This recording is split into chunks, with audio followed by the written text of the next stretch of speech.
Subscribe करें और bell दबाएं ताकि कोई खबर रह न जाए।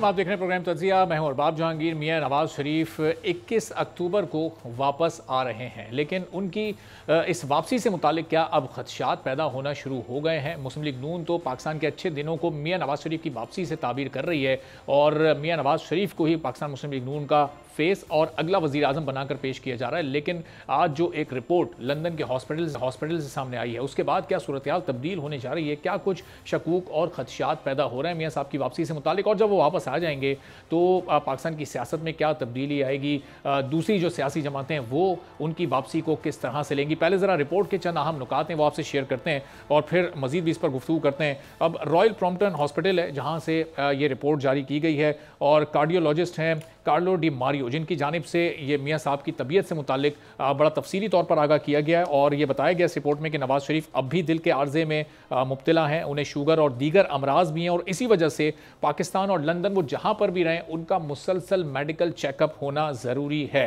इस रिपोर्ट में साथ ही ये भी कहा गया है कि माजी के बाईपास सर्जरी और एंजियोप्लास्टी के सबब नवाज शरीफ का मुस्तकिल बुनियादों पर चेकअप किया जाता रहा और नवाज शरीफ की पहले एंटी एंजिनल थेरेपी की गई और उसकी बेहतरी के लिए ये इलाज किया जाता रहा। जबकि इस रिपोर्ट में नवाज शरीफ को एंजाइना की अलामात और कोरोना की वजह से ये बताया गया कि पाकिस्तान जाने से रोका गया था और एक एंजियोप्लास्टी भी की गई थी और उसमें स्टंट उनके डाले गए थे जो गुज़िश्ता साल नवंबर 2022 में हुई। अब सेहत के वाकई बड़े संजीदा नौयत के मसाइल इस वक्त मियां साहब को दरपेश हैं, तो फिर इतने बड़े चैलेंजेस जो कि इस वक्त पाकिस्तान को दरपेश हैं, इन मसाइल के साथ वो उनसे कैसे निपटेंगे और पाकिस्तान की मईशत में और जो पाकिस्तान के दीगर उमूर हैं उसमें बेहतरी कैसे लेकर आएंगे और फिर इस इलेक्शन कैंपेन को किस तरह से वो रन करेंगे, चूँकि इलेक्शन तो अभी जनवरी के आखिर तक फ़िलहाल चले गए हैं और अगर वो फरवरी में भी चले जाते हैं तो बहुत ज़्यादा टाइम होगा। क्या मियां साहब की सेहत इजाज़त देगी कि वो इस तरह से कैंपेन करें? और फिर जिस एतमाद और यकीन का इजहार इस वक्त मुस्लिम लीग नून की क़यादत कर रही है कि मियां साहब ही चौथी बार वज़ीर आज़म बनने जा रहे हैं, तो फिर जो दीगर सियासी जमातें हैं, पीपल्स पार्टी को उस पर एतराज़ है, इख्तलाफ है कि उन्हें लेवल प्लेइंग फील्ड नहीं मिल रही। क्या JUI, क्या काफ लीग और दीगर सियासी जमातों के लिए लेवल प्लेइंग फील्ड है या फिर मुस्लिम लीग नून को ये यकीन दहानी करा दी गई है कि मियां नवाज शरीफ ही अगली हुकूमत बनाएंगे? इस पर ज़रा गुफ्तगू का आगाज़ करते हैं। मेहमानों को आपसे तारुफ करवाते हैं। आयशा गुललाई साहिबा काफ़ी रहनुमा हमारे साथ मौजूद हैं। जमीयत उलमा इस्लाम के सीनियर रहनुमा मुफ्ती किफ़ायतुल्लाह साहब भी हमें ज्वाइन कर चुके हैं, सीनियर तज्ज़ियाकार सीनियर सहाफ़ी सना मिर्ज़ा साहिबा भी हमारे साथ मौजूद हैं। आयशा साहिबा, ज़रा गुफ्तगू का आगाज़ आपसे करते हैं। चूँकि ज़ाहिर है पंजाब की सियासत में काफ लीग का भी एक बड़ा स्टेक होता है, तो मियां साहब की वापसी को आप लोग कैसे देख रहे हैं? उनकी सेहत के मसाइल हैं, लेकिन मुस्लिम लीग नून इस वक्त हमें ये बता रही है कि चौथे वज़ीर आज़म पाकिस्तान के वही हैं। पाकिस्तान के अच्छे दिन 21 अक्टूबर से शुरू होने जा रहे हैं और ये जो भी इस वक्त मसाइल हैं, महंगाई के, मईशत के, लॉ एंड ऑर्डर के, माजी में मियां साहब ये सब बेहतर कर चुके हैं और एक बार फिर वो करने जा रहे हैं। क्या समझती हैं आप, वाकई ऐसा हो पाएगा? जी, बिस्मिल्लाहिर्रहमानिर्रहीम, थैंक यू वेरी मच। मेरे ख्याल से अगर उनकी सेहत, अल्लाह ताला उनको सेहत दे और अगर उनकी सेहत इजाज़त देती है तो फिर उनको पाकिस्तान आना चाहिए और ये उनका अपना डिसीजन होगा कि वो उनको पाकिस्तान आना है या नहीं आना। क्योंकि जिस तरह उनकी जो लेट वाइफ हैं बेगम कुलसूम नवाज़, जिस तरीके से उनकी बीमारी का, जो कि शदीद बीमार थी, उनका जिस तरह PTI के दौर में मजाक उड़ाया गया, फिर आखिरकार उनकी डेथ हो गई। तो मेरे ख्याल से जो बीमारी है उसको एक सीरियस चीज़ है और अगर कोई इस किस्म के रिपोर्ट्स जो हैं वो उनके डॉक्टर की तरफ से जमा हुई हैं तो मेरे ख्याल से उनको ये देखना चाहिए और अल्लाह ताला उनको और तमाम मरीज़ों को जो है वो शिफा दे। तो ये उनको खुद फैसला करना है कि उनको आना है या नहीं आना। बेहतर तो यही होगा, हम तो यही चाहेंगे कि वो पाकिस्तान आएँ, यहाँ पर अपनी पॉलिटिक्स जो है वो दोबारा शुरू करें। और आप कह रहे हैं कि बेहतर उनके दौर में बेहतरी थी, तो यकीनन PTI के दौर से पहले तो उनके दौर में यकीनन बहुत बेहतरी थी, क्योंकि जब PTI का फितना जो है वो 2011 में नमूदार हुआ तो तब से जो है हमने पाकिस्तान में सिर्फ अफरा तफरी ही देखी है, इंतशार ही देखा है। और इससे पहले पीपल्स पार्टी और नून लीग के दरमियान पॉलिटिकल जो है वो स्टैंड ऑफ तो होता था, लेकिन वो एक नॉर्मल पॉलिटिकल माहौल में होता था। लेकिन जो PTI के दौर में हुआ वो एक और किस्म का, एक नॉर्मल किस्म का फिनोमिनन नहीं था। तो वो यकीनन वो फिनोमिनन था जो डॉक्टर इसरार अहमद जिसके तरफ इशारा करते थे, हकीम सईद साहब जिसकी तरफ इशारा करते थे कि यहूदी लॉबी ने उनको एक ख़ास मकसद के लिए लॉन्च किया था। तो वो जो उनके मकासद थे वो उन्होंने इक़्तिदार में आकर वापस पूरे किए, और खैबर पख्तूनख्वा गए तो 10 साल में उसको डिफ़ॉल्ट पे लेकर आ गए। क्योंकि मैं खैबर पख्तूनख्वा से बिलोंग करती हूँ, तो वहाँ पे सरकारी मुलाजमीन की तनख्वाहों के पैसे नहीं थे ख़जाने में, जब इनका 10 साल का इक़्तिदार ख़त्म हुआ, पेंशन के पैसे नहीं थे। और जो बटाग्राम में आपने इंसिडेंट देखा, बटाग्राम में आपने देखा कि अब तक जो है वो बच्चे और ख़वातीन रस्सियों की मदद से दरिया को क्रॉस करते हैं। हालांकि इन्होंने इतने कर्जे लिए खैबर पख्तूनख्वा में अपने 10 साल हुकूमत में, कि जब ये हुकूमत में आए तो 97 अरब रुपए इनका कर्जा था खैबर पख्तूनख्वा का, लेकिन जब इन्होंने हुकूमत ख़त्म की तो उस वक्त 1000 अरब रुपए से ज़्यादा मकरूज था, और खैबर पख्तूनख्वा श्रीलंका बन चुका था, कोई उसको मजीद कर्जा नहीं दे रहा था। और हाल ये है कि अब तक लोग रस्सियों के जरिए से दरिया क्रॉस कर रहे हैं, और जो अलाई में आपने हस्पताल देखा है वो एक मिट्टी का कमरा बना हुआ है, उसके नाम पर हस्पताल है। तो लेकिन आयशा साहबा, ये वही खैबर पख्तूनख्वा था ना जिसने सिर्फ 2013 में नहीं, फिर 2018 में भी पाकिस्तान तहरीक इंसाफ को वोट दिया और पहले से ज्यादा वोट दिया, जबकि खैबर पख्तूनख्वा की यह तारीख नहीं रही कि वो एक ही जमात को 2 बार मुंतखब करे। 2018 में इलेक्शंस में क्या हुआ, किस तरीके से मनूवरिंग हुई, किस तरीके से पॉलिटिकल इंजीनियरिंग हुई, वो पूरी कौम को मालूम है। और क्योंकि इसमें एक बहुत बड़ी एक तरीके से एक धोखा किया गया कौम के साथ, और अवाम के जो वोट्स हैं उसकी सैंक्टिटी को उसका तहफ़्फ़ुज़ नहीं किया गया।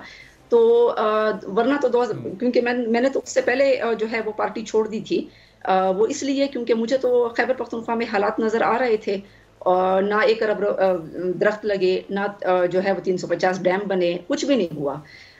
लेकिन जो 2018 में जो दोबारा उनको मरकज में हुकूमत में लाया गया, तो मरकज में हुकूमत में 4 सालों में वो पाकिस्तान को डिफॉल्ट तक ले आए। तो हमने डिफॉल्ट का जो आयशा साहब, ये 2018 की शफाफियत पर बहुत सारे सवालात ना सिर्फ आपको बल्कि और भी बहुत सारे लोगों को हैं। हम अब 2024 में जो इलेक्शन होने जा रहे हैं कितने शफाफ होंगे, इस पर भी मैं सवाल आपकी तरफ वापस लेकर आता हूँ। सना मिर्जा साहिबा, जरा मौजू की तरफ हम वापस आते हैं कि मियाँ साहब की जो रिपोर्ट आज सामने आई है, क्या इससे कुछ शकूक जन्म ले रहे हैं कि 21 अक्टूबर को उनकी वापसी थोड़ी सी मशकूक हो गई है? कहीं ये कोई एक ग्राउंड तो नहीं बनाया जा रहा कि अगर 18 या 19 को किसी ताखीर का ऐलान किया जाए तो ये मेडिकल रिपोर्ट पहले से मौजूद हो और जवाज इसको बनाकर आगे बढ़ा दिया जाए उसको? बहुत शुक्रिया बाब आपका। देखिए, पहले तो ये जरूरत महसूस क्यों की गई इसके ऊपर हमें बात कर लेनी चाहिए। मियाँ साहब कोई 6 महीने या 8 महीने पहले पाकिस्तान से नहीं गए थे, बल्कि वो कुछ साल पहले गए थे, और जिस बिना पर गए थे वो भी उनके हेल्थ इश्यूज थे। लेकिन अब उनकी वापसी से पहले एकदम से नून लीग को क्यों याद आ रहा है कि ये हेल्थ रिपोर्ट जो थी वो रिक्वायर्ड थी और उनकी हेल्थ कंडीशन जो थी वो इतनी सीवियर थी? तो इसमें कोई दो राय नहीं है कि ये हेल्थ रिपोर्ट बेसिकली उनको लीगल पर्सपेक्टिव के थ्रू चाहिए, और उसका असल मकसद ये है कि वो लीगली इसको इस्तेमाल कर सके। क्योंकि अगर ऐसा होता तो वो सालाना बुनियादों पर या 6 माह की बुनियाद के ऊपर ये रिपोर्ट कोर्ट्स में जमा करवाते, या उन केसेस में जमा करवाते जहां पर वो मुल्जिम या मुजरिम ठहराए गए थे और सजा याफ्ता थे। लेकिन अगर ये रिपोर्ट जमा करवाई जा रही है तो हमें मेरा ख्याल है कि इस पर भी गौर करना चाहिए कि मियाँ साहब के लिए हिफाजती जमानत बड़ी जरूरी है। अगर उनको आपने आजादाना एयरपोर्ट पर उतारना है और उसके बाद जलसे में लेके जाना है, क्योंकि अगर कानून देखें, वैसे तो हमारे कानून को जूते की नोक पर रखा जाता है पाकिस्तान में, चाहे कोई सियासी जमात हो चाहे कोई इदारा हो, ये कानून सिर्फ शहरियों के लिए होता है, सिर्फ उनको पीसने के लिए होता है। तो आई थिंक अगर आपने जिस तरीके से आपको बॉडी लैंग्वेज और गुफ्तगू याद हो नून लीग की, जब हमारी निगरान वजीर दाखिला और वजीर आजम ने कहा था और वजीर आला ने कहा था सूबे के कि जी जब नवाज शरीफ साहब आएंगे तो कानून के मुताबिक हम उनको हैंडल करेंगे, तो कानून तो यही कहता है कि जी मुजरिम है, उनको कस्टडी में लिया जाएगा और उसके बाद उनको पेश किया जाएगा कोर्ट में, क्योंकि वो अपनी सजा बीच में छोड़कर गए हैं। अब मैं इस डिबेट में पढ़ती नहीं हूँ कि जी वो सजा आपने कंप्लीट की नहीं की, आपने लेजिस्लेशन की, आपके केसेस वापस हुए, आपके केसेस खत्म हुए, आपने कौम को तो बेवकूफ बना के रखा हुआ है। असल बात यह है कि आपने ये डॉक्यूमेंट इसलिए बनवाया है क्योंकि आपको हिफाजती जमानत चाहिए, और हिफाजती जमानत के लिए आपका फिजिकली खुद पेश होना जरूरी होता है। अब मुझे नहीं पता कि इसमें क्या लीगैलिटी और क्या वो क्लॉज निकालेंगे और किस तरीके से वो हुज्जत तमाम करेंगे, लेकिन ये रिपोर्ट उसमें एक बड़ा इंपॉर्टेंट रोल प्ले कर सकती है, और उनके आने से पहले उनकी एब्सेंस में भी उनको हिफाजती जमानत मिल सकती है। अब उसको किस तरीके से टेकअप किया जाएगा ये नून लीग की वकला टीम बेहतर जानती होगी, या नून लीग खुद जानती होगी, और अगर इसमें कोई अदारों की म्यूचुअल अंडरस्टैंडिंग भी मौजूद है या उनकी कोई से मौजूद है तो वो बेहतर जानते होंगे। लेकिन मेरा पॉइंट ऑफ व्यू सिर्फ इतना है कि इस रिपोर्ट की टाइमिंग और इसकी जरूरत सिर्फ इसलिए है कि इसको लीगल पर्सपेक्टिव में देखा जाए। अगर टेक्निकली हमें वाकई ये बताना होता कि मियाँ साहब बीमार हैं, जो कि जरूर बीमार होंगे और अल्लाह उनको सेहत दे, तो आई थिंक ये हमें रोजाना या माहाना बुनियादों पर या कम से कम सालाना बुनियादों पर हमें बताया जाता कि जी मियाँ साहब बीमार हैं। तो आई थिंक इसमें कोई दो राय नहीं है कि इस रिपोर्ट को सिर्फ एज अ टैक्टिक यूज किया जाएगा, और इस हवाले से भी यूज किया जाएगा कि अगर वो आए तो उनके घर को या तो सब जेल करार दे दिया जाए या उनको कोई ऐसा कुशन दिया जाए। कानूनी तौर पर इसको इस्तेमाल किया जाएगा। आपको उनके आने के हवाले से कोई शकूक शुबात नहीं है कि वो कंफर्म है, आ तो रहे हैं, क्योंकि हर पार्टी का हर सीनियर लीडर भी ये कह रहे हैं कि वापसी तो उनकी कंफर्म है। देखिए उसका रीजन है अरबाब कि अगर मियां साहब नहीं आते, फॉर एग्जांपल अगर हम एक मिनट के लिए समझ लें कि मियां साहब ने नहीं आना, तो आप मुझे बताएं कि इलेक्शन कैंपेन कौन लीड करेगा? शहबाज शरीफ साहब, मरियम साहबा ने कुछ जलसे, कुछ कॉर्नर मीटिंग्स की, उसमें 5000 बंदा बाहर नहीं निकला। ये बात दुरुस्त है कि इस वक्त जो सारा एक तरह से कहना चाहिए जो लाइमलाइट दी जा रही है, जो इस प्लेट का बड़ा हिस्सा दिया जा रहा है, वो प्रोबेबली नून लीग को ही दिया जाएगा इलेक्शन में। चाहे जो मर्जी आप कर लें, नून लीग को क्रिटिसाइज कर लेंगे, एंटी एस्टेब्लिशमेंट बयानी की बात कर लें, लेकिन मसला यह है कि वो अभी तक अपने कारकुनों को बाहर नहीं निकाल सके, अपने वोटर को मोबिलाइज नहीं कर सके, वो चार्ज नहीं कर सके अपने लोगों को। तो उसके लिए जरूरी है कि मियां नवाज शरीफ साहब आए, और उसके बाद जो पार्टी में ड्रिफ्ट मौजूद है, जो ग्रुप बंदियां मौजूद है, उसको शहबाज शरीफ साहब या मरियम साहबा टेकअप नहीं कर सकते। शाहिद खाकान साहब की रिजर्वेशन आपके सामने है, वो ये बजाहिर कह चुके हैं कि जो यंग लीडरशिप है वो उसके मातहत काम नहीं कर सकते। ऐसे बहुत से लोग हैं जो इवन शहबाज शरीफ साहब के मातहत भी काम नहीं करना चाहते हैं। तो आई थिंक उसके लिए बहुत जरूरी था कि मियां नवाज शरीफ साहब बीमारी के बावजूद वतन वापस आए और वो कम से कम पार्टी को लीड करें। हाँ, लेकिन इसमें ये बात बड़ी इंपॉर्टेंट है कि इसमें मुझे अभी भी डाउट है कि आया प्राइम मिनिस्टर कैंडिडेट वही होंगे या आखिरी दम तक ये कहा जाएगा कि वो प्राइम मिनिस्टर के कैंडिडेट हैं, लेकिन लास्ट मोमेंट के ऊपर ये कह दिया जाएगा कि क्योंकि वो बीमार है इसलिए हम फलां या फलां को रिप्लेस करते हैं और वो प्राइम मिनिस्टर का कैंडिडेट बनता है। ये आप भी मौजूद है, मैं भी मौजूद हूँ, हो सकता है कि ये सिनेरियो इस तरीके से तब्दील हो जाए। ठीक है, तो मुफ्ती किफायतुल्लाह साहब, अब ये मियां साहब वापस आ रहे हैं और इस यकीन के साथ आ रहे हैं, उनकी पार्टी को, उनके भाई को, उनकी बेटी को ये यकीन है कि वो मुल्क के चौथे वज़ीर आज़म के तौर पर मुल्क की बागडोर संभालेंगे। अभी क्या बुनियाद है इस यकीन की? वो लोग जलसे कर रहे हैं, जलसे में तो लोग नहीं आ रहे। क्या अंदरूने खाना कोई यकीन दहानी ऐसी करवाई गई है कि जी आप आ जाएं, आपको अदालती रिलीफ भी मिल जाएगा, कानूनी मामलात भी आपके ऊपर से ख़त्म हो जाएंगे और आप वज़ीर आज़म भी बन जाएंगे? तो फिर पीपल्स पार्टी का जो मुतालबा लेवल प्लेइंग फील्ड ना होने का, क्या आपकी नज़र में वो दुरुस्त है?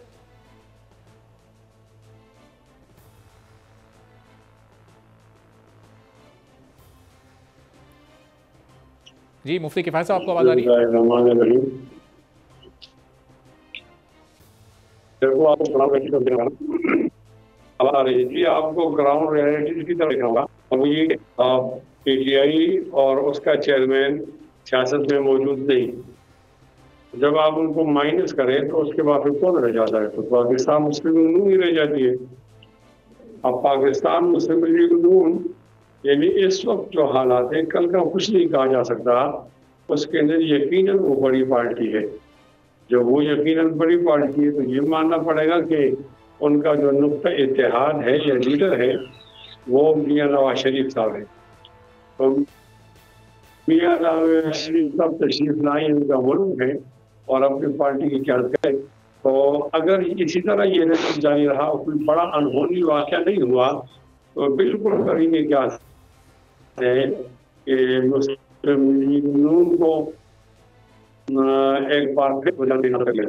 मैं इसको एक और हवाले से देखता हूँ, और मैं इस हवाले से देखता हूँ कि आप देखिए, हमने अभी भी मियां शहबाज शरीफ साहब का ज़माना देखा, उससे पहले हमने मोहतरम इमरान साहब का ज़माना देखा, और उससे पहले हमने शाहिद खाकान साहब को ज़माना देखा। मुफ्ती साहब, चूंकि आपकी आवाज़ सही तौर पर नहीं आ पा रही, थोड़ा सा कनेक्शन में आपके इशू, आपको हम रिकनेक्ट करते हैं ताकि आपकी आवाज़ नाज़रीन तक पहुंच सके, आपका मौके भी पहुंच सके। और ये टाइम मैं आपको दोबारा देता हूँ। अभी ज़रा आयशा गुललाई साहिबा की तरफ मैं ये सवाल लेकर जाता हूँ कि आयशा साहिबा, फिर आपकी सियासी जमात इस वक्त इस पूरी सूरत हाल को कैसे देखेगी? जो यकीन है मुस्लिम लीग नवाज़ का कि उन्हें आना है और उन्हें मुल्क की क़यादत आगे संभालनी है, तो फिर ये जो पिछले 16 माह की कारकर्दगी है, ये इसको आवाम कैसे भुला पाएंगे और किस तरह से वोट देंगे? और अगर आवाम वोट नहीं देंगे तो फिर उनका ये यकीन और एतमाद, इसकी क्या वजह है आपकी नज़र में? देखिए, 16 माह की कारकर्दगी तो यकीनन उसमें महंगाई बढ़ी है, बेरोज़गारी बढ़ी है, गुर्बत बढ़ी है, मसाइल बढ़े हैं। लेकिन इसका जिम्मेदार कौन है? उससे जो पहले हुकूमत गुजरी पीटीआई की, ये उनका जो IMF के साथ अग्रीमेंट हुआ था, ये उसका नतीजा है और उसका तसलसल आप आज तक देख रहे हैं। मैं समझती हूँ कि ये जो आप बात कर रहे हैं कि यानी इलेक्शंस, इस वक्त मुल्क में बात हो रही कि इलेक्शंस होंगे या नहीं होंगे, मैं तो समझती हूँ कि इस वक्त पाकिस्तान को इलेक्शंस की कोई ज़रूरत नहीं है। इस वक्त पाकिस्तान को स्टेबिलिटी की ज़रूरत है, पाकिस्तान को संभालने और संभलने की ज़रूरत है, क्योंकि आपको खुशकिस्मती या बदकिस्मती कह लें, अफगानिस्तान एक अफगानी रुपए जो है वो 4 पाकिस्तानी रुपए के बराबर है। एक जो इंडियन रुपए है वो 4 पाकिस्तानी के बराबर है। एक नेपाली जो है वो 3 पाकिस्तानी या बांग्लादेशी जो है वो 3 पाकिस्तानी रुपए के बराबर है। अफगानिस्तान में जो है वो आर्टिफिशियल नहरें बन रही हैं, वहाँ पे उनके जो सहरा हैं उसको आबाद किया जा रहा है, और आप यकीन करें कि वहाँ से जो टमाटर और प्याज आ रहे हैं वो सारे अफगानिस्तान से आ रहे हैं। पाकिस्तान में कुछ भी नहीं है। तो मैं समझती हूँ कि यहाँ पे दहशतगर्दी का मसाइल हमें इस वक्त सामना है। जुम्मे की जब भी नमाज होती है तो सब दुआएं कर रहे होते हैं कि किसी हमारी मस्जिद में धमाका ना हो जाए, हमारे प्यारे खैर खैरियत से वापस आ जाएं। टीटीपी जो है वो इंडिया के पेरोल पर मौजूद है। तो यहाँ पे सिक्योरिटी पर फोकस करने की ज़रूरत है, और खुदा ना खास्ता ऐसे माहौल में जब आपने इस मसले को अफगानिस्तान के साथ आपका इस वक्त जो है वो स्टैंड ऑफ है, आपके साथ उनका जो है वो ताल्लुकात यानी उस टर्म्स पे नहीं है, अच्छे टर्म्स पे, तो और ऊपर से अफगानिस्तान के जो अफगानियों के खिलाफ क्रैकडाउन शुरू हो गया है, तो मैं समझती हूँ कि इस माहौल में अगर आप इलेक्शंस करवाएंगे, पोलिंग स्टेशंस बनाएंगे और जलसे करवाएंगे तो वो तो सॉफ्ट टारगेट्स होंगे दहशतगर्दों के लिए। प्लस हमारी जो इकोनॉमी है उसमें आप देखें कि इकोनॉमी को संभलने की ज़रूरत है। हमारी जो स्मगलिंग हो रही है, हमारे डिपार्टमेंट्स में करप्शन है, महंगाई जो है वो 30% पर पहुंच चुकी है, पूरे रीजन में सबसे ज़्यादा है। इसके अलावा जो हमारे फाटा के जो कबायली लोग हैं, हुबुल वतन पाकिस्तानी हैं, वो बन्नों में धरना वो दे रहे हैं कि हमें 10 साल हो गए हैं, 2014 में पीटीआई की हुकूमत में उनको डिस्प्लेस किया गया था, अब तक 10 साल गुजरने के बावजूद उनको वापस जो है वो रिहेबिलिटेट नहीं किया जा सका, उसके लिए फंड्स नहीं है। इसके अलावा खैबर एजेंसी में जो है वो कबाइल धरने पर बैठे हुए हैं। तो आपके इतने सारे मसाइल हैं। मैं समझती हूँ कि इस वक्त इलेक्शंस तो 2008 के बाद से, मुशर्रफ साहब के दौर से मुसलसल हो रहे हैं, लेकिन हर इलेक्शन के बाद महंगाई कम नहीं हुई बल्कि ज़्यादा हुई है। तो मैं समझती हूँ कि इस वक्त जो है वो एक्सपर्ट्स को थोड़ा मुल्क को संभालने दें, थोड़ा मुल्क की जो आवाम है वो खुदकुशियाँ करें, थोड़ा उन बेचारों को सांस लेने दें, जिंदगी का हक उनको दें। डॉलर जो है उसके ऊपर मेरे ख्याल से डॉलर स्टेबलाइज, पाकिस्तानी रुपए स्टेबलाइज कर रहा है, आर्मी चीफ भी उनकी उसमें कोशिश कर रहे हैं। तो मैं समझती हूँ कि इस वक्त सारी पॉलिटिकल पार्टीज को चार्टर ऑफ पाकिस्तान पर जो है उस पर इकट्ठे होना चाहिए, ना कि जो है आपस में महाजराई करनी चाहिए। और चौधरी शुजात साहब ने भी आसिफ जरदारी साहब को यही पैगाम दिया कि आपस में जो है वो महाजराई ना करें। इस वक्त पाकिस्तान के लोगों को, आवाम को बचाने की जरूरत है। पाकिस्तान होगा, बचेगा तो फिर इलेक्शन होंगे। ठीक है, तो सना मिर्ज़ा साहब, इस पर आपकी क्या राय? ये स्टेबिलिटी जो इस वक्त पाकिस्तान को चाहिए वो फिर ये निगरान हुकूमत ही कंटिन्यू करे, और चूँकि अभी स्मगलिंग के ख़िलाफ़ और जिस तरह ये गैर कानूनी तारकीन वतन के ख़िलाफ़ जो इनकी पॉलिसी आई है, इससे पाकिस्तान की बेहतरी ज़ाहिर हो रही है, लेकिन अब एक मुंतखब हुकूमत जब तक नहीं आती तो पाकिस्तान बैनुल-अक़वामी दुनिया में कैसे डील करेगा, किस तरह से सरमायाकारी आएगी, कैसे बेहतरी होगी? ये इलेक्शन इस वक्त की ज़रूरत है पाकिस्तान के लिए, या फिर ये इसको डिले किया जा सकता है कोई साल, 6 महीने के लिए? मेरा ख्याल है अरबाब, आप जो गुफ्तगू कर रहे हैं, जिस ख्वाहिश का आप इजहार कर रहे हैं, ये तो बहुत से लोगों के दिलों की बात है कि जी ये जो निगरान सेटअप है इसी को कंटिन्यू होने दें और इलेक्शन की बात को हवा कर दें। मेरा ख्याल है कि फिर हमें इस आईने पाकिस्तान का जहाज बना के हवा में उड़ा देना चाहिए, क्योंकि जब इस आइन की कोई वक़्त ही नहीं है, ना सियासतदानों की नज़र में, ना सियासी जमातों की नज़र में, ना अदलिया की नज़र में, ना इदारों की नज़र में, तो फिर इस आइन की ज़रूरत क्या है? हमारे पिछले 75-76 सालों में कितने इलेक्शंस हो सके हैं? और मैं वैसे क्योंकि आयशा की व्यूज की रिस्पेक्ट करती हूँ, क्योंकि ये एक निडर सियासतदान है, लेकिन उसके बावजूद कुछ ग्राउंड रियलिटीज भी हैं। 2013 का जो इलेक्शन हुआ था, मेरा ख्याल है उस वक्त दहशतगर्दी, टेररिज्म जिस कदर ज्यादा था, उस वक्त पाकिस्तान पीपल्स पार्टी ने जो 5 साल गुजारे थे, मेरा ख्याल है आपको भी याद होगा, मुझे भी याद होगा, हर रोज धमाका होता था, हर रोज लोगों की जानें जाती थी और कोई शहर इससे बचा हुआ नहीं था। मैं अगर इसमें कंपैरिजन में चली जाऊं कि जी अगर टेररिज्म की वजह से या दहशतगर्दी की वजह से ये इलेक्शन कंडक्ट नहीं करवाने चाहिए, तो फिर पहले तो ये सोचने चाहिए कि जेब में पैसे भी हैं हमारे पास, जब पैसे ही नहीं है मुल्क चलाने के लिए, तो फिर थोड़ा सा यहाँ आपको रुकना पड़ेगा। अपने पॉइंट को आप यहीं से कंटिन्यू कीजिएगा, एक छोटा सा ब्रेक लेते हैं, ब्रेक के बाद वापस आते हैं। सना साहब भी अपना पॉइंट मुकम्मल करेंगे और मुफ्ती साहब को भी कोशिश करेंगे कि रिकनेक्ट करें और उनका भी इस पर पॉइंट ऑफ व्यू आ सके, एक छोटे से ब्रेक के बाद।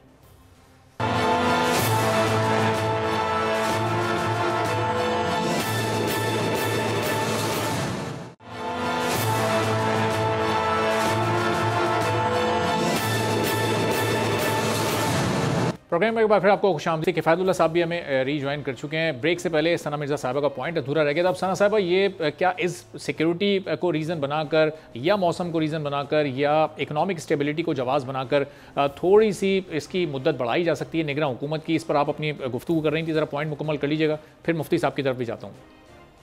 मैं अरबाब से ये अर्ज करी थी कि देखें, बात यह है कि हमें एक्सक्यूजेस तो बहुत है, लेकिन अगर हम अपने आइन को छोड़ दें, मेरी नज़र में पहले तो जो 90 रोज़ का वक्त था वो हमारी आइनी मुद्दत थी, हमें उसमें इलेक्शन करवाने चाहिए थे। अब अगर चले किसी भी वजह से, चाहे वो मर्दमशुमारी हो, नई मर्दमशुमारी हो, हल्का बंदियाँ हो, व्हाट्सएवर, लेकिन एक आइनी रिक्वायरमेंट है। अगर हम देर सवेर भी उसको किसी तरह पूरा कर दें तो ये बेहतर होगा, वरना एक ऐसी रिवायत की बुनियाद पड़ जाएगी जिसमें हम आइन को कोई रिस्पेक्ट नहीं देंगे। आइन है, ठीक है, लिखा है, हम माने ना माने इससे कोई फर्क नहीं पड़ता। तो आई थिंक ये एक आइनी लाइबिलिटी है, इसके ऊपर अमल दरामद होना चाहिए। देर सवेर जितना आप चले कर सकते थे आपने कर लिया, लेकिन अगर इसको आप इससे आगे लेके जाएंगे तो फिर ये एक ट्रेंड बन जाएगा, ये फिर एक रिवायत बन जाएगी कि आइन जो कुछ भी कहता है आप अपनी सहूलत के मुताबिक उसको तब्दील कर सकते हैं। हमारे यहाँ पहले भी बहुत बुरी मिसालें मौजूद हैं, हमें मेरा ख्याल है कि उन मिसालों में इजाफा नहीं करना चाहिए। सही। तो मुफ्ती साहब, ये मौलाना साहब ने जो मौसम की बुनियाद पर थोड़ी सी इलेक्शन को आगे बढ़ाने की बात की है, वो आप हफ्ते 2 हफ्ते का डिले चाहते हैं, या आप भी इससे एग्री करेंगे कि चूंकि अभी इकोनॉमिक स्टेबिलिटी नहीं है और ये निगरान हुकूमत बड़ी अच्छी कारकर्दगी दिखा रही है, डॉलर भी नीचे आ रहा है, ये इसकी खुशकिस्मती है कि इस वक्त आलमी मार्केट में तेल की कीमतें भी नीचे आ रही हैं, तो इसके असरात भी अब आवाम तक पहुँचेंगे और आवाम को फ़ायदा मिलेगा, तो ये इसी को कंटिन्यू रहना चाहिए या इलेक्शन इस वक्त की ज़रूरत है? इलेक्शन तो वक्त की जरूरत है, इसमें कोई दो राय नहीं। लेकिन हमारा कहने का मतलब ये है कि इनको 90 दिनों के अंदर होना चाहिए। जब आप इसको 90 दिन से 91 पे ले जाते हैं तो मावरा आइन तो हो जाता है। अब 51वें दिन 92 दिन ये मावरा आइन है। अब अगर कोई और मजबूरी है तो उसको भी देखा जाए। अब मैं मिसाल देता हूँ कि हमारा असर है PPK में और बलूचिस्तान में, वहाँ तो हमें कैंपेन के लिए मौका नहीं दिया जा रहा। अगर हम जलसे पे जाते हैं तो हमारे रहनुमाओं पे हमले होते हैं और हमारे जलसे पर भी हमले हो गए। पिछले दिनों बाजावर में हमला हुआ तो हमने 55 लाख से एक जलसे से उठाई और 135 लोग जख्मी पड़े। तो जब एक जमात जो बड़ी जमात कहलाती है उसको आप मौका नहीं देंगे तो ये इलेक्शन में सवाल तो होगा। एक रीजन ये है। दूसरी ये कि जो लोग हमसे मुताल्लिक़ है, हम उन्हीं के नुमाइंदे हैं, तो वो इलाके हैं जो बर्फानी इलाका है। जब आप ये कहते हैं कि ये कहते हैं कि हम इनको एक हफ्ता डिले करते हैं या इनको ले जाते हैं जनवरी में, तो फिर हमारी ये दरख्वास्त है कि या तो 91 दिनों के अंदर हो, 90 के अंदर हो, और 90 के अंदर नहीं है तो फिर उन लोगों की भी रियायत रखी जाए जो बर्फानी इलाके से ताल्लुक रखते हैं और उनको वोट की हक से महरूम न कर दिया जाए। तो थोड़ा सा अगर हफ्ता तो उसको जरा मौका कर दिया जाए तो मैं समझे इसमें कोई कबाहत नहीं है। मौलाना फजल रहमान साहब की बातों में इस हवाले से वजन मौजूद। सही। तो मुफ्ती साहब, ये जो सिक्योरिटी रिस्क का इस वक्त आप इज़हार कर रहे हैं, ज़ाहिर है आप लोगों के जो जलसे हैं, जो तकरीब हैं, जो मजलिसें आपकी हो रही हैं, उस पर ये हमले इस तरह के हुए भी हैं, तो अब इस पर तो इस वक्त काम शुरू हो चुका है। आपको लगता है कि इलेक्शन से पहले हालात इतने बेहतर और साजगार हो जाएंगे कि ये सिक्योरिटी रिस्क फिर हमें इलेक्शन के दिनों में नजर नहीं आएगा? देखो, यही तो हमारा मुतालबा है ना। या तो ये कह दिया जाए कि जमीयत उलमा इस्लाम को इलेक्शन में शामिल होने की इजाजत नहीं है, तो फिर हम समझ जाएंगे। अगर हमें इजाजत है तो हमारा हक तो है ना, तो फिर हमें तहफ़्फ़ुज़ दिया जाए कि हमारे जल्सों पर हमले नहीं होंगे, हमारे रहनुमाओं पर हमले नहीं होंगे। अब ये कैसे होगा कि हमारे लोग इलेक्शन में नहीं होंगे और बाकी लोग इलेक्शन में होंगे, तो फिर तो इलेक्शन मुनसिफाना नहीं बना। इन चीज़ों को आप किस तरह देखते हैं? मतलब हमारा ये आपसे मुतालबा है बतौर साहबी, आप किस तरह देखते हैं? ये वाकई उमूर है, ये हकीकी बातें हैं जो हम उठा रहे हैं, या ये वैसे ही है? अगर लोग समझते वैसे है तो इलेक्शन करें, हम इंतजार कर लेंगे, सब्र कर लेंगे। और अगर लोग समझते हैं कि वाकई सिक्योरिटी रीजन को पहले ठीक होना चाहिए और बाद में इलेक्शन होना चाहिए, तो ये मुतालबा तो हम करते। तो फिर मुफ्ती साहब, ये निगरान हुकूमत से, काबीना से, निगरान वज़ीर आज़म के सामने आपने ये बात रखी, चूँकि निगरान वज़ीर आज़म का तो ख़ुद ताल्लुक बलूचिस्तान से है, वहाँ के हालात से, वहाँ के लॉ एंड ऑर्डर की सूरत हाल से वो बखूबी आगा हैं। उनके सामने आपने मामला रखा कि भाई 3-4 महीने बाद ये इलेक्शन होने, हमें कैंपेन करनी है, हमें मौका नहीं मिल पा रहा कैंपेन का, तो हम कैसे आवाम में जाकर अपना मंशूर उन तक पहुँचा सकेंगे? देखिए, मसला तो सिक्योरिटी फोर्सेस का है ना, सिक्योरिटी इदारों का है। वो ना निगरान वज़ीर आज़म का है और ना इलेक्शन कमीशन का है। जो सिक्योरिटी इदारे हैं, इनकी जिम्मेदारी है कि वो हमें तहफ़्फ़ुज़ फराहम करें। तो बात उनके सामने रखी क्या, वो लोग तो दोहरे तो नहीं है, वो सुनते हैं हमारी बातें। मौलाना फजल रहमान की प्रेस कॉन्फ्रेंस नहीं सुनी होगी, ये जो मैं बात कर रहा हूँ आपके चैनल के हवाले से बात तो नहीं कोई थी, तो और किस तरह उनके सामने कह दिया जाए, या तो वो हमें कह दें कि आप इलेक्शन में हिस्सा न लें, तो भी हमारे लिए इत्मीनान का बायस होगा, और या वो हमें सिक्योरिटी फराहम करें। अगर आप कह दीजिए आप मरते जाएं और हम इलेक्शन कराएंगे, ऐसा भी तो नहीं हो सकता। लेकिन मुफ्ती साहब, प्रेस कॉन्फ्रेंस करना या किसी टॉक शो में बात करना वो एक बिल्कुल एक अलग तरीका होता है। क्या जो बाकायदा प्रोटोकॉल्स होते हैं उनको फॉलो करते हुए आपने कोई ख़त लिखा, आपने कोई वफ्द भेजा, किसी ज़िम्मेदार से कोई मुलाकात का वक्त लिया, उसको अपना ये मामला आपने उसके सामने गोश गुजार किया? ये भी हो जाएगा, लेकिन फिलहाल हम माहौल तो बना रहे हैं ना कि लोग कौम हमारी बात सुने, जिम्मेदार लोग हमारी बात सुने, इसके लिए तैयार हो जाए। तो दरखास्त देना या मिल लेना ये कोई बुरी बात तो नहीं, वो तो हमारे मुल्क के इदारे हैं। लेकिन ये कि हमें एक मुश्किल पेश है, इस मुश्किल के अंदर आप लोग हमारी किस तरह मदद कर सकते हो, तो ये हम सवाल करते हैं कि हम भी इस इलेक्शन से मालूम न हो जाए। सही। तो आयशा गुल साहब, अभी मुफ्ती साहब के आप तहफ़्फ़ुज़ात और सुन रही हैं, ज़ाहिर है, और वजह भी है इनकी शिकायतें कि इनके तो जो भी इवेंट होता है, इनका वो जलसा हो, इनकी कोई कॉर्नर मीटिंग हो, उस पर हमले हुए भी हैं, लोग ज़ख्मी भी हो रहे हैं, लोग जानों से भी जा रहे हैं। और पीपल्स पार्टी एक सियासी तौर पर गिला कर रही है कि उन्हें लेवल प्लेइंग फील्ड उन्हें नहीं मिल पा रही। उनका इशू है कि सिंध में तरक्याती काम रोक दिए, पंजाब में चल रहे हैं। तो ये जो सारा इस वक्त एक क्योस की सिचुएशन है पूरे मुल्क में, तो ऐसे हालात में आप लोगों की तजवीज़ ये है कि इलेक्शन ही ना करवाए जाएँ, अभी इसको आगे बढ़ा दिया जाए। लेकिन इलेक्शन तो इस वक्त की ज़रूरत है। इलेक्शन अगर नहीं कराएंगे, कोई मुंतखब हुकूमत नहीं आएगी, तो ये मुल्क के मामला फिर आगे कैसे चलेंगे? देखिए, सना साहिबा की मैं बहुत रिस्पेक्ट करती हूँ, और माशाल्लाह वो बहुत एक अच्छा उनके प्रोग्राम्स भी होते हैं, अवामी राय का वो उसमें वो रिप्रेजेंट करती हैं उसमें। लेकिन मैं क्योंकि उन्होंने कहा कि आइन की बात, उन्होंने कहा है कि मतलब आइन की कोई वक़्त नहीं होगी अगर इलेक्शंस नहीं होंगे। देखिए, मेरा जो कंसर्न है, ना मैं किसी के रिप्रेजेंटेटिव हूँ, ना मैं किसी इदारे की रिप्रेजेंटेटिव हूँ। मैं हमेशा से यानी पूरी एक मेरा जो बैकग्राउंड है, हिस्ट्री है, वो गवाह रही है कि मैं लोगों के दरमियान हमेशा रही हूँ, उनकी बात मैं पहुँचाती रही हूँ। तो बात यह है कि मुझे कंसर्न अपनी सियासत के बारे में नहीं है। अगर कोई ऐसा इलेक्शंस होता है जिसमें कोई धमाके होते हैं, मैंने चीफ इलेक्शन कमिश्नर को आज से 1 साल पहले भी खत लिखा था, जब ये टीटीपी के अटैक्स जो है दोबारा शुरू हो गए थे। मैंने कहा कि मैं कोई ज़िमनी इलेक्शन में हिस्सा नहीं लेती। मेरी पार्टी कोई उस समय जमात सुफ़ा में थी, मेरी अपनी जो जमात थी, काफ लीग में मैं बाद में शामिल हुई। तो मैंने कहा कि मेरी जमात अभी से बाइकआउट करती है कि हम अगर कोई ऐसे सिलसिले का हम हिस्सा ही नहीं बनना चाह रहे जिसमें मासूम अवाम जो है, क्योंकि लीडर्स तो बुलेट प्रूफ जैकेट्स पहन कर आ जाते हैं, जिस तरह आपने देखा पीटीआई चेयरमैन को देखा कि वो बुलेट प्रूफ घर की जो खिड़कियां उसको भी बुलेट प्रूफ करवा लिया, बुलेट प्रूफ स्क्रीन के पीछे से खिताब करते हैं। और लीडर्स आपने देखा कि JUIF के जो लीडर्स हैं वो भी उसमें जो है वो शहीद हुए बजावड़ में। तो मैं समझती हूँ कि आम लोगों का बहुत नुकसान होगा। तो मुझे कंसर्न है आप अपने आम लोगों की जिंदगी का। रियासत का आइन की सबसे बड़ी जिम्मेदारी क्या होती है? अपने लोगों की जान और माल का तहफ़्फ़ुज़। इलेक्शंस बाद में आते हैं, पार्लियामेंट बाद में आती है, या कानून आइन बनाना बाद में होता है। और आइन में एक बात मैं सना साहिबा को बता दूं कि आइन में आर्टिकल 254 भी है। उसमें वो ये कहता है कि अगर कोई ऐसी मजबूरियां हैं कि अगर मुकर्ररा मुद्दत में यानी 90 रोज़ में इलेक्शंस नहीं होते, तो कोई ऐसी मजबूरियां हैं, एक्स्ट्राऑर्डिनरी हालात हैं, जिस तरह के अब देखें कि खैबर पख्तूनख्वा में जो है वो हमारे जब फाटा मर्ज हुआ खैबर पख्तूनख्वा में, तो आर्टिकल 25 के तहत, तो उसमें पहले हमारी 12 सीटें थी कौमी असेंबली की। फिर जब वो 12 सीटें ख़त्म कर दी गई, मर्जर के बाद जो है वो 6 सीटें हमें दी गई। अब इलेक्शन कमीशन ने एक बड़ा ही अजीब सा फैसला किया है कि वो 6 सीटें भी उन्होंने ख़त्म कर दी हैं।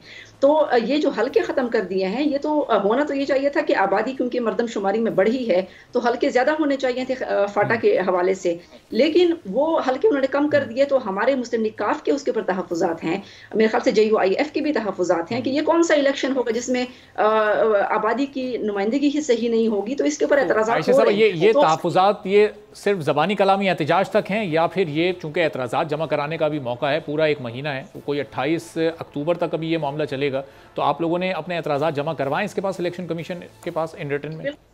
जी बिल्कुल, हम आवाम का जो उनकी रिप्रेजेंटेशन है, उनकी जो वोट है, उसके तकद्दुस के ऊपर हम कोई कॉम्प्रोमाइज़ नहीं करेंगे और हमारी मुस्लिम लीग काफ की कमेटीज़ भी इस हवाले से काम कर रही हैं, तो इंशाल्लाह इसके ऊपर जो लीगल एक्शन होगा वो हमारी पार्टी उठाएगी। मैं समझती हूँ कि इसमें जो हल्का बंदियाँ हैं, यानी इलेक्शंस जो हैं वो अगर आपने करवाने हैं तो खानापूरी सिर्फ नहीं करवानी है अपने मुल्क में कि इलेक्शंस हो गए हैं, जिस तरीके से भी हो, अवाम की नुमाइंदगी सबसे सुप्रीम है और फिर अवाम की जान और माल का तहफ़्फ़ुज़ भी सुप्रीम है और फिर पाकिस्तान होगा तो फिर इलेक्शंस होंगे। तो मैं समझती हूँ कि यहाँ पे स्टेबिलिटी की भी बहुत ज़्यादा ज़रूरत है। ठीक है, तो सना मिर्ज़ा साहिबा, अब ये मुफ्ती किफ़ायतुल्लाह साहब की भी आपने गुफ्तगू सुनी और जो इनके KPK में या बलूचिस्तान में जो इस वक्त सूरत हाल है वो सबके सामने, पीपल्स पार्टी भी तहफ़्फ़ुज़ात का इज़हार कर रही है, काफ लीग के भी तहफ़्फ़ुज़ात अपनी जगह पर हैं और इन हालात में अगर इलेक्शन होते हैं तो क्या वो वाकई साफ शफाफ इलेक्शन कहलाएंगे जब इतनी ज़्यादा सियासी जमातों को उस पर एतराज़ होगा?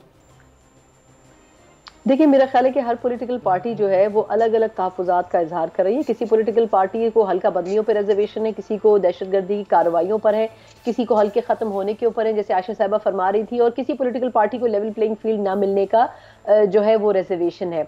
मेरा ख्याल है कि हर पॉलिटिकल पार्टी ये कोशिश कर रही है कि जो जो दुरुस्त वो करवा सके वो करवाएं, लेकिन मेरा फिर वही ख्याल है कि पाकिस्तान की तारीख में कोई भी ऐसा इलेक्शन नहीं रहा, एक आध को छोड़ के, जो कि 70s में हुआ, जो कि मुतनाज़ नहीं था और उसमें फ्लॉज मौजूद नहीं थे। और सबसे बढ़कर ये कि मुझे वो भी इलेक्शन में चाहूंगी कि मेरे तमाम बाकी जो दोस्त हैं वो याद दिला दें जिसमें ऐसा हुआ हो कि वाकई वोट से कैंडिडेट सेलेक्ट हुआ हो, वोट से MNA MPA जीता हो और वो इख्तिदार तक पहुंचा हो। हमारे इलेक्शन होने से पहले हमें पता होता है कि किसने वजीर आजम बनना है, किस जमात ने कितनी सीटें लेनी है। ठीक है, थोड़ा बहुत डिफरेंस होता है, लेकिन हमें इस बात को मान लेना चाहिए कि इलेक्शन को मैनिपुलेट किया जाता है, चाहे इलेक्शन से पहले किया जाता हो, चाहे इलेक्शन के दौरान किया जाता हो, चाहे RTS को बिठा के किया जाता हो या चाहे डब्बे उठवा कर किया जाता हो, लेकिन किसी ना किसी तरीके से इलेक्शंस को मैनिपुलेट किया जाता है। जहां तक बात इन्होंने की है तहफ़्फ़ुज़ात की, तो मेरा ख्याल ये है कि इलेक्शन कमीशन के ऊपर इस मरतबा बहुत ज्यादा जिम्मेदारी है और पाकिस्तान तहरीक इंसाफ को जिस तरीके से इलेक्शन से बाहर बज़ाहिर नजर आ रहा है कि रखा गया है, उनकी सिचुएशन ऐसी हो गई है, एक के बाद एक उनके जो लोग इंटरव्यूज आजकल दे रहे हैं, उसके बाद मुझे तो बड़ा मुश्किल लगता है कि कोई ऐसी शख्सियत भी होगी या कोई ऐसा शख्स भी होगा जो कि LPGI का टिकट भी लेना चाहेगा। तो अगर ऐसा हो जाता है तो फिर ये इलेक्शन बहुत मुतनाज़े हो जाएंगे। मैं फिर वही बात कहूंगी कि हमें इस इलेक्शन में हर पॉलिटिकल पार्टी को स्पेस देना चाहिए, चाहे वो जीते चाहे वो हारे। ये आप डिसाइड कर चुके हैं कि आपने इख्तिदार किसको देना है, लेकिन बेहतर ये होगा कि आप अवाम की तशफ़ी के लिए बैनुल अक़वामी बरादरी जो आपको देख रही है कि इलेक्शन कितना ट्रांसपेरेंट होगा, आप उसके लिए कम अज़ कम इलेक्शन प्रोसेस को ट्रांसपेरेंट रखें। हल्का बंदियों के ऊपर तहफ़्फ़ुज़ात अपनी जगह कुछ पार्टीज के कायम है या जो भी रिजर्वेशंस इनकी हैं तमाम पॉलिटिकल पार्टीज की, मेरा ख्याल है अब जितना टाइम रह गया, चलें हल्का बंदियों के तहफ़्फ़ुज़ात तो इलेक्शन कमीशन शायद दूर कर दे जिन सियासी जमातों को उस पर है एतराज़, लेकिन ये पाकिस्तान तहरीक इंसाफ वाला मामला, इलेक्शन और उसके दरमियान वक्त बहुत कम है, क्या वो मामला निमट सकेगा? ये जो अमन अमान की सूरत हाल वाला मामला है, क्या इस सूरत हाल पर इलेक्शन से पहले काबू पाया जा सकेगा? अगर ये वाले मामले इलेक्शन कमीशन और जो बाकी स्टेक होल्डर्स हैं वो नहीं निमट पाते तो फिर ये जो जनवरी के आखिर में इलेक्शन क्या वाकई खतरे से खाली होंगे? पहली बात तो क्विकली मैं बता दूं कि पाकिस्तान तहरीक इंसाफ का जो मसला है वो इलेक्शन कमीशन ने डील नहीं करना, वो जिन्होंने डील करना है वो डील कर रहे हैं। अब वो डील क्या होती है वो वक्त आने वाला जो है वो बेहतर बताएगा कि आया पाकिस्तान तहरीक इंसाफ किसी कोने खुदरे में पार्लियामेंट के नजर भी आती है या वहां से भी बिल्कुल गायब हो जाती है। लेकिन अगर ऐसा होता भी है तो पाकिस्तान तहरीक इंसाफ को इसके ऊपर फुल स्टॉप नहीं लगाना चाहिए। ये एक आखिरी इलेक्शन नहीं है, इलेक्शन और भी बहुत है और भी मरतबा इख्तिदार आपको मिल सकता है। आप एक ही दफा नहीं खेलते, आपको अगर लॉन्ग टर्म खेलना है तो इस इलेक्शन नहीं तो अगले इलेक्शन में आप खेल सकते हैं, लेकिन कम अज कम आपको पार्टी को रीस्ट्रक्चर करने का मौका जरूर मिलेगा। दूसरी बात आपने जो की कि अगर इलेक्शन होता है और उसके बाद ये सिस्टम आता है तो आई थिंक अगर वक्त पर इलेक्शन होंगे तो बहुत सी चीजें स्ट्रीमलाइन हो सकती हैं। देखिए इस वक्त जो आपकी इकोनॉमी की सिचुएशन है वो एक इंटरिम गवर्नमेंट कंटिन्यू नहीं कर सकती है। टेररिज्म की आपने जो बात की, जो पॉलिसी मेकिंग है, निगरान सेटअप के पास एक महदूद इख्तियारात हैं, उसमें रहते हुए उसको बहुत से फैसले करने हैं। टेररिज्म के ऊपर हमारी अभी की गलती नहीं है। अगर आपको APS अटैक याद हो तो उसके बाद एक नेशनल एक्शन प्लान नाम की एक चीज बनी थी, नेक्टा नाम का एक इदारा बनाया गया था, उसके बाद ये पूरी तरवीज की गई थी कि हम टेररिज्म के ऊपर काम कर रहे हैं। लेकिन कौन टेररिस्टों को लाके किसने पाकिस्तान के अंदर उनको एडजस्ट करवाया, उनको बसाया कि ये हमारे भाई हैं, आयशा को भी पता है और मेरा ख्याल है किफायतुल्लाह साहब को भी पता है। वो तमाम गलतियां हमारी हुकूमतों ने की। हमारे आज तक एक चांद के ऊपर फैसला नहीं हो सका तो दहशतगर्दों को मुल्क में बसाना या निकालना, इसके ऊपर फैसला तो दूर की बात है। हम में से आधे लोग ये कहते हैं कि अफगानी हमारे भाई हैं और आधे लोग ये कहते हैं कि इनको अपने मुल्क में जाना चाहिए। तो आई थिंक पॉलिसी मेकिंग के लिए स्टेट को काम करने दें, स्टेट डिसाइड करेगी। हर बंदा अपने अंदर हरफन मौला ना बने कि जी ये पॉलिसी होनी चाहिए और ये नहीं होना चाहिए। स्टेट को डिसाइड करने दें, इदारों को डिसाइड करने दें कि पॉलिसी क्या होनी है। टेररिज्म का खात्मा जरूरी है, लेकिन उसके लिए बहुत जरूरी है कि आप अफगानिस्तान के साथ अपने ताल्लुकात को असरनो तरतीब दें, उनको अपनी लाइन पर लेके आएं और ये बताएं कि आप इसको क्रॉस नहीं कर सकते हैं। 24 या 25 टेररिज्म की इंसिडेंट्स हुए, उसमें से 15 से ज्यादा में अफगान दहशतगर्द मुलव्वस थे। तो हम कहां खड़े हैं? हम आज भी ये कहते हैं, ये इन्हीं की जमात है JUIF जो कहती है कि अफगानी हमारे भाई हैं, इनको मुल्क के अंदर रहने दें, इनको मुल्क से बाहर ना भेजें क्योंकि इनके वोट बैंक स्टेक पर लगे होते हैं। तो आई थिंक ये बहुत जरूरी है कि इन तमाम इशूज को रूट कॉज से खत्म किया जाए। जुबानी कलामी आप पॉलिसीज कुछ भी कर लें। आपको याद होगा जो पिछले चंद इंसिडेंट्स हुए उसमें CTD की बिल्डिंग में अटैक हुआ, वहां पे 4 कुर्सियां तक नहीं थी बैठने के लिए। तो आप ये बता दें कि वो किस तरीके से उन लोगों को एस्कॉर्ट करते होंगे। तो आई थिंक ये बहुत इंपॉर्टेंट है कि आप यही ना कहें कि कागजों में क्या है, आप इंप्लीमेंटेशन को उसकी बेहतर बनाएं। टेररिज्म का खात्मा करना है तो आपको टेररिज्म के खिलाफ जो इदारे काम कर रहे हैं उनको फाल करने की और ताकतवर करने की जरूरत है। हम सबसे पहले ये देखें कि हमारे मुख्तलिफ शहरों में रूट कॉज क्या है, हम किस तरीके से, ठीक है हमने नेशनल एक्शन प्लान के तहत बहुत सी चीजों को दुरुस्त किया, लेकिन आई थिंक हमें 5 साल नहीं बल्कि 10 साल का अरसा चाहिए, तब जाके हम जड़ से खात्मा टेररिज्म का कर सकते हैं। ये कोई 1-2 दिन या 1-2 महीने में हल नहीं हो सकता। सही। चलें, अभी एक नया इनिशिएटिव तो लिया है 31 अक्टूबर की जो डेडलाइन है कि तमाम वो लोग जो कि गैर कानूनी तरीके से इस वक्त पाकिस्तान में मुकीम है, वो तो मुफ्ती साहब इस पर आप लोगों की पार्टी का क्या मौक़िफ़ है? जो 31 अक्टूबर की डेडलाइन है, तमाम गैर कानूनी तारकीन वतन अपने अपने मुल्क जाएँ और ज़ाहिर है कि इससे अमन अमान की सूरत हाल पर भी अच्छे असरात तो मुरतब होंगे। हमारा मौक़िफ़ तो यही है जो गैर कानूनी तौर पर लोग यहाँ रहते हैं वो यहाँ न रहे, इसलिए उनके रहने से हमारी सिक्योरिटी मुतासर होती है। तो किसी अपने शहरी को बचाना ये किसी मुल्क के साथ ताल्लुकात रखने से ज़्यादा अहम होता है। और अगर हमारी सिक्योरिटी में कोई इस तरह का खलल आए तो हम उन लोगों को छोड़ा जाए। अलबत्ता जो लोग कानून के मुताबिक रहते हैं तो उन पर तो किसी ने एतराज़ नहीं किया, लेकिन जो सिक्योरिटी को अगर महफूज बनाना है तो आपने इस तरह सब इक़दाम उठाने होंगे। इसलिए हमारी जमात की राय ये है कि गैर कानूनी तारकीन वतन को यहाँ से निकल जाना चाहिए। सही। और मुफ्ती साहब, अगर ये सियासी जमातें या ख़ुद आवाम भी अपने लेवल पर अगर निशानदही करें ऐसे अनासर की, ऐसे लोगों की, तो ये सिक्योरिटी इदारों की मदद भी हो सकती है और वो मुल्क के लिए भी बेहतर हो सकता है, चूँकि सिक्योरिटी इदारे भी ज़ाहिर है अपनी पूरी कोशिश कर रहे हैं, लेकिन उन्हें भी सियासी जमातों का ताउन चाहिए होता है, उन्हें आवाम का भी ताउन चाहिए होता है। इससे इत्तेफाक है थोड़ा सा इसमें तरमीम करें कि ताबीर का अंदाज ये हो कि कोई भी फोर्स जो होती है उसकी पुश पे कौम न हो, अवाम न हो, तो वो कामयाब नहीं होती। तो आप अवाम को भी ताउन करना चाहिए, लेकिन एक अखलाकी ताउन होता है और एक जिम्मेदारी का तयन होता है। तो जिम्मेदारी तो फोर्सेस की हुई और हम ताउन करें तो कोई बात नहीं कि हम इस मसले से तो अच्छी तरीके से इस मसले को हल न करें।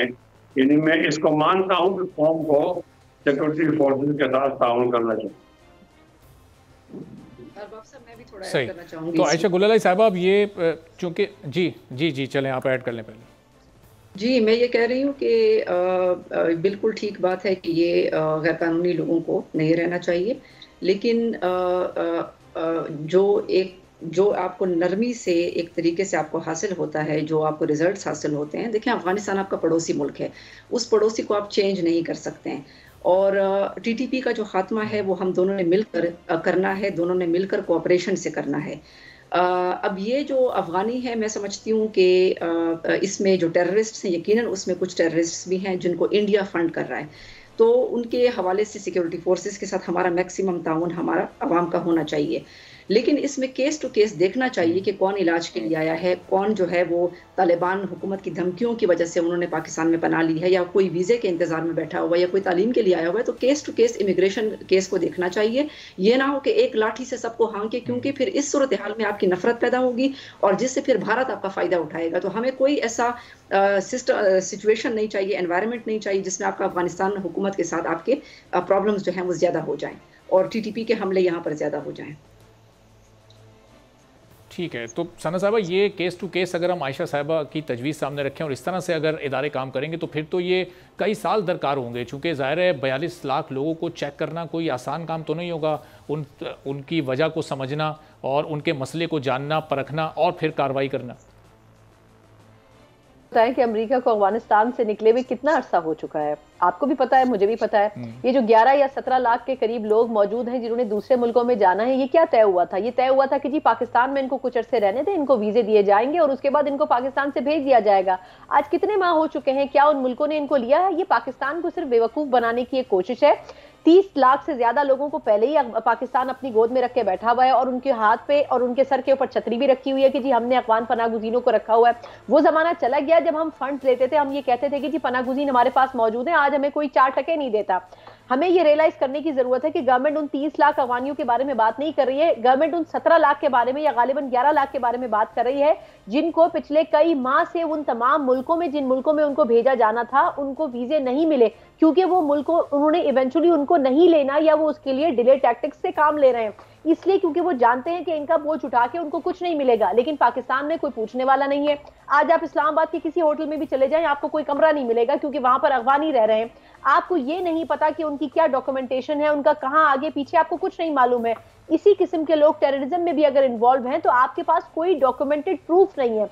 मैं तो उन लोगों की बात ही नहीं कर रही जो एक नस्ल से दूसरी नस्ल में आप कन्वर्ट हो चुके हैं, पाकिस्तानी कार्ड्स बनवा चुके हैं। या तो आप अपने सिस्टम को इतना फाल करें कि आप एक अफगान फैमिली को लाएं, उनसे कहें आपके पास 6 महीने, 8 महीने, 1 साल का टाइम है, उस 1 साल में अगर आपकी इमिग्रेशन होती है फाइन, अदरवाइज आप वापस चले जाएं। वो टेन्योर गुजर चुका है और 2-2 साल से लोग, 1.5 साल से लोग यहाँ बैठे हुए, लेकिन उसके बावजूद उनको वो कंट्रीज एक्सेप्ट नहीं कर रहे हैं जहां उन्होंने जाना है। तो फिर आप मुझे ये बता दें कि इसमें नुकसान किसका है? पाकिस्तान का है इवेंचुअली, ना अफगानिस्तान का है, ना उन मुल्कों का है जो उनको ओन नहीं कर रहे या लेना नहीं चाहते। तो मेरा ख्याल ये कि पाकिस्तान को डिसाइड करने की जरूरत है कि वो इसका बोझ उठा सकता है या फिर नहीं, या फिर अपने सिस्टम को इतना इफेक्टिव करें कि हर अफगान शहरी का इनको पता हो कि कौन सा अफगान शहरी किस वक्त कहां पर मौजूद है, जैसे इंडिया में होता है। सही। और मुफ्ती साहब, ज़ाहिर है कि ये बहुत सारे लोग ऐसे भी हैं जिनके पास डॉक्यूमेंटेशन है, उनके पास अपने प्रूफ्स हैं, वो कानूनी तरीके से यहाँ रह रहे हैं, कुछ अनडॉक्यूमेंटेड लोग रह रहे हैं, लेकिन कुछ लोग ऐसे भी हैं जिनके पास इलीगल डॉक्यूमेंट्स हैं, ऐसे जाली शनाख्ती कार्ड्स उन्होंने बनवा लिए, जाली दस्तावेजात उन्होंने बनवा लिए। तो ऐसे लोगों की आइडेंटिफिकेशन तो बहुत मुश्किल और बहुत अहम भी होगी, चूँकि असल तो शायद मसले की जड़ वही हैं। मेरी राय में तो नादरा का ही काम है कि वो असल और जेदी मालूम करे, और अगर कहीं ऐसा खलल है कि इन्होंने कोई जेदी शादी कार्ड या जेदी कार्ड जारी किए हैं तो उसको कैंसिल कर दे।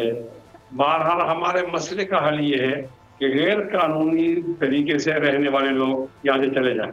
अब मैं मिसाल देता हूँ अपनी बात की ताहीद में कि जब ये बाजावर का हमला हुआ तो हमने पूछा क्या हुआ, तो सिक्योरिटी फोर्स ने कहा कि दाइश के लोग अफगानिस्तान से आए थे और इन्होंने यहाँ पर कुछ हमला किया जिसमें हमारे 25 कारकुन और 55 कारकुन शहीद हुए और 135 कारकुन जो है वो जख्मी हुए।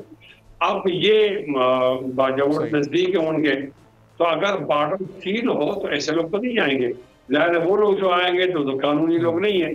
गैर कानूनी लोगों को निकालना कुछ भी हो, ठीक है। आप कहते हैं कि एक महीना का मुफ्ती साहब पॉइंट आपका आ गया, बहुत बहुत शुक्रिया। मुफ्ती किफ़ायतुल्लाह साहब, आयशा गुलालाई साहिबा हमारे साथ मौजूद थी। नाज़रीन, प्रोग्राम देखने का बहुत शुक्रिया। आज के प्रोग्राम से इजाज़त दीजिए, अल्लाह हाफ़िज़।